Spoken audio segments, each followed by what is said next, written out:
አንቺ ነሽ ለኔና ለልጄ ምግብ ያልሽው? ምን ላድርግ ልጄ ራበኝ። ሃሎ ዮናስ፣ ወዴት ልትሄድ ነው? የትም፣ እዚህ ጓደኞቼ ጋር ነኝ። ማየ ልጄ በጣም ርቦኛል፣ መድኃኒቱም አልወሰድኩም። ምግብ ግዛልኝ። ከየት አመጣለሁ ማየ?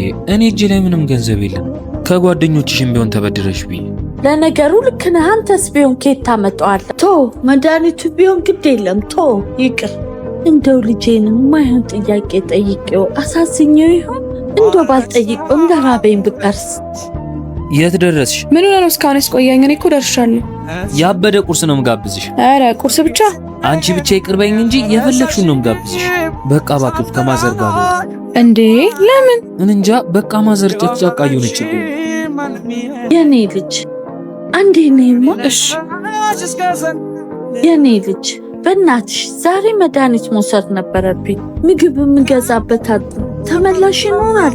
የኔ እናት ኧረ ችግር የለውም፣ ከራሴም ቢሆን ገዝቻ መጣልታል። ሌላ ቀን ራሴ መጥቼ ከፍላለሁ። ልጄ የሚበላ አይመስለኝም። ችግር የለውም፣ ለሁለታችሁም አመጣላችኋለሁ። መጣሁ። ውይ በእናትህ አንድ እናት እኮ እዛ ጋር ራበኝ ብለው አሳዝነውኝ ነው። ስታያቸው እንደዛ አይነት ሰው አይመስሉም። ውይ በእናትሽ ስጫቸውና እኔ እከፍላለሁ። እሺ የቱ ጋር ነው ያሉት? ውይ እግዚአብሔር ይስጥ። ያው በዛ ጋር አጥፍ ብለው ነው ያሉት። እንዴ እማ፣ የኔ ልጅ እዚህ እኮ ሰው ፈልጌ። አንቺ ነሽ ለኔና ለልጄ ምግብ ያልሽው? ምን ላድርግ ልጄ ራበኝ። ይርባል እኮ እማ፣ ይቅርበኝ በእናትሽ።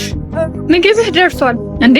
ምንድነው? እናቴ ነች፣ አጎደልኩባት። እናትህ ርቧት ነው አንተ ሰው ልጋበዝ የነበረው? ለካ የቤት ቀጋ የውጭ አልጋ የሚባለው እውነት ነው። አዎ እናቴን በደልኳት። ካሁን በኋላ ግን ከሳታለሁ። ግድ የለም ልጄ